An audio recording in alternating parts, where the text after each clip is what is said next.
বিষয় সৰস্বতী পূজা। বন্ধুসকল, সেই তাহানিৰ দিনৰ সৰস্বতী পূজাবোৰ বাৰু কেনেকুৱা আছিল মনত আছেনে আপোনালোকৰ? ঠিক সেইদৰে আমিও এইবিধ সৰস্বতী পূজা উদযাপনৰ বাবে এদিন আগতীয়াকৈ কিছু ডেক'ৰেশ্যন কৰিব ওলাইছোঁ। আধুনিকতাৰ লগত সম্বন্ধ ৰাখি কিছু আলোকসজ্জা কৰিবলৈ লৈছোঁ। আলোকসজ্জানো কি? বিশেষ একো নাই। সেই তাহানিৰ দিনৰ চুতলি, তাহানিৰ দিনৰ ৰঙীল কাগজ মেৰিয়াই এটা থুলমূল এটা আলোকসজ্জা দিবলৈ চেষ্টা কৰিছোঁ।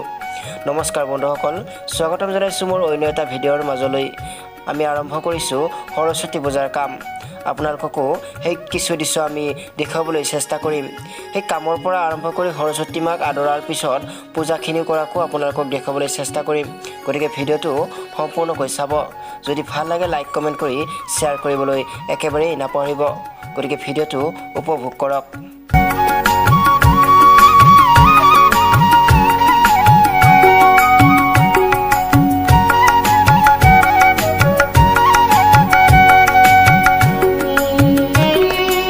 বন্ধুসকল, আমাৰ সেই দিনৰ ভাগৰ কামখিনি কৰা হোৱাৰ পিছত এয়া হৈছে সন্ধিয়াৰ পৰ্ব, মানে সকলোৱে একেলগে মিলিজুলি আমি সৰস্বতী মাক আদৰাৰ পৰ্ব।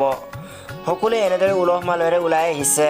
বন্ধুসকল, সেই তাহানিৰ দিনৰ দৰে মানুহৰ মাজত এতিয়াও ফূৰ্তিবোৰ আছে যদিও বৰ্তমান সময়ত কিছু পৃথক। সেই তাহানিৰ দিনৰ এটা ঠেলাৰ মাজত দুটা কলৰ পুলি বান্ধি লৈ যে সৰস্বতী অনা মজাটো কেনেকুৱা আছিল সেইটো আপোনালোকক হয়তো নকলেও বুজিব। কিন্তু বৰ্তমান সময়ত এনেদৰে গাড়ী, আলোকসজ্জা আৰু ছাউণ্ড ছিষ্টেমে সকলো যেন একাষৰীয়া কৰি পেলাইছে। হ'লেও উপায় নাই। সৰু সৰু কণ কণ ভাইটি ভণ্টিসকলৰ লগত এনেদৰে ওলালোঁ আমিও সৰস্বতী মাক আদৰাৰ লক্ষ্যৰে। গতিকে চাই থাককচোন ভিডিঅ'টো, কেনেদৰে আমি সৰস্বতী মাক আদৰি লৈ আনো, কেনেদৰেনো সৰস্বতী পূজাতে আমি উপভোগ কৰিলোঁ সম্পূৰ্ণ দেখাবলৈ চেষ্টা কৰিম। ফাইনেলি সৰস্বতী মাক নিবলৈ আমি আহি পালোঁ। কিছুমানে ক'লে ৰ'ব ইয়াতে ধূপ ধূনাটি আমি জ্বলাই লওঁ। সেই অনুপাতে কিছুমান ধূপ ধূনা জ্বলাই আমি সৰস্বতী মাক গাড়ীত স্থাপন কৰিলোঁ। আৰু এনেদৰে গাড়ীত সকলোৱে নাচি বাগি আমি ফাইনেলি আমাৰ যি নেকি সেই সৰুতে পঢ়া LP স্কুলখনলৈ আমি লৈ আহিবৰ কাৰণে প্ৰস্তুতি চলাই আছোঁ। গতিকে চাই থাকক ভিডিঅ'টো, অলপো স্কিপ নকৰিব।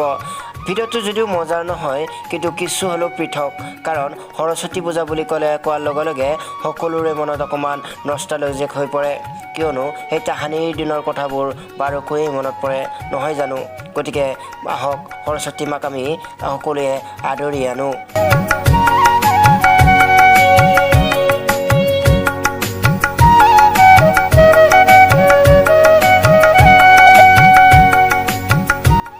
বন্ধুসকল, ফাইনেলি আমি সৰস্বতী মাক আদৰি আনি আমি পঢ়া LP স্কুলখনত আনি উপস্থাপন কৰিলোঁ।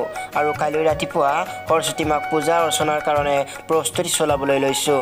গতিকে আহক, আৰু ঠিক কালি ৰাতিপুৱা আমি আপোনালোকক লগ পাই আছোঁ। ফাইনেলি ৰাতিপুৱা হৈ গ'ল আৰু এনেদৰে পুৰোহিত মহাশয় আহি পূজা আৰম্ভ কৰিলে। এনেদৰে পূজা চলি থাকিল আৰু আমিও সৰস্বতী মাৰ লগে লগে আমিও বহি থাকিলোঁ, কিয়নো সৰস্বতী মাৰ পূজা বুলি ক'লেই আমাৰ প্ৰসাদ আৰু এই দুপৰীয়াৰ আহাৰকণ আৰু লগতে পুষ্পাঞ্জলিৰ এটা চখ আছে দিয়কচোন। সেয়েহে আমিও বহি থাকিলোঁ। গতিকে চাই থাককচোন অকণমান।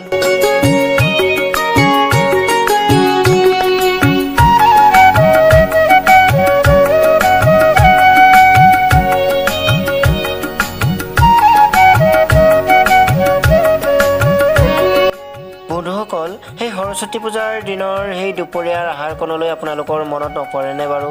মোৰ কিন্তু বাৰুকৈয়ে মনত পৰে, কিয়নো এখন স্কুলৰ পৰা আন এখন স্কুলৰ খিচাৰীৰ সোৱাদ লৈ ঘূৰি ফুৰাৰ এক সুকীয়াৰ মাদকতাই বেলেগ আছিল। এতিয়া পিছে সেইবোৰ নহয়, ইয়াৰ সম্পূৰ্ণ ওলোটা, মানে পৃথক। সেইবোৰ বাদ দিয়ক। বৰ্তমান আহি পুষ্পাঞ্জলিৰ সময় আহি পৰিছে আৰু এনেদৰে কণ কণ বাবু মইনাহঁতেও এনেদৰে খুব সুন্দৰভাৱে মনত শ্ৰদ্ধা আৰু ভক্তিভাৱেৰে সৰস্বতী মাৰ পৰা আশীষ বিচাৰিছে।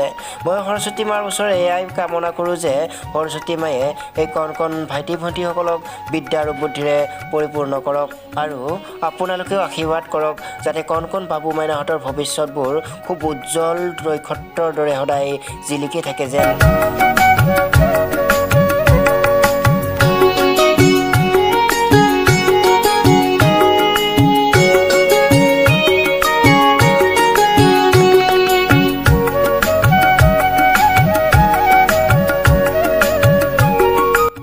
বন্ধুসকল, আপোনালোকক ভিডিঅ'টো লাইক কমেণ্ট শ্বেয়াৰ কৰিবলৈ আপত্তি নকৰোঁ মাথো আপোনালোকে কণ বাবু মইনাহঁতক এই আশীৰ্বাদ কৰিব যে তেওঁলোকে জ্ঞান আৰু বুদ্ধিৰে যেন ভৰি পৰে লগতে সেই জ্ঞান আৰু বুদ্ধিৰে যেন সমাজৰ দেশৰ এক উজ্জ্বল ধ্ৰুৱ নক্ষত্ৰ হৈ জীয়াই থাকিব পাৰে তাৰে আপোনালোকে সৰস্বতী মাৰ ওচৰত একাগ্ৰতাৰে প্ৰাৰ্থনা কৰিব গতিকে ভিডিঅ'টো এইখিনিতে সামৰিছোঁ যদি ভাল লাগিল আপোনালোকৰ মতামতটো জনাব গতিকে আকৌ লগ পাম নতুন এটা ভিডিঅ'ৰ মাজত আজিলৈ এৰিছোঁ ধন্যবাদ